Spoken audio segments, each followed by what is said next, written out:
Aguray ka, yakay!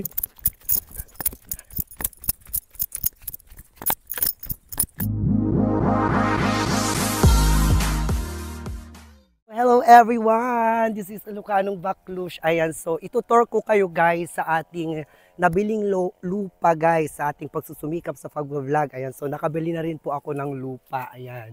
So as you see, ayan, so dito ko po sana balak na patayuan po siya ng rest house kasi alam nyo na nature lover po tayo. So mas maganda yung bundok na nabili natin kasi tahimik at saka sariwa po yung hangin. Ayan, dito po sana ipapatayo yung ating rest house someday. Ayan, then sa kalahati po ng aking lupang nabili guys, ayan, so bumili na rin po ako ng aking baka. Ayan, hello mo! Ayan, nandun po kanyang anak. Pakita mo yung kanyang anak.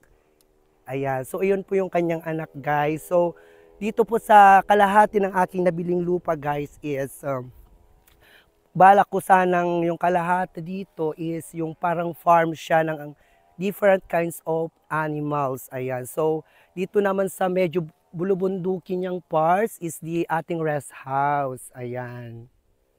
So, ayan guys. So, sana matupad po yan natin yung lahat ng ating mga pangarap sa ating pagsusumikap sa pag-vlog. Ayan. So, may nabili na tayong lupa at saka nakabili na rin po tayo ng ating baka. Ayan.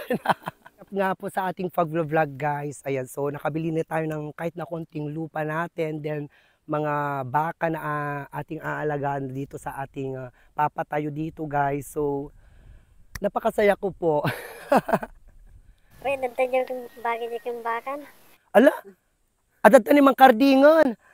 Aguray ka, aguray ka, aguray ka, aguray ka, aguray ka, aguray ka, aguray ka,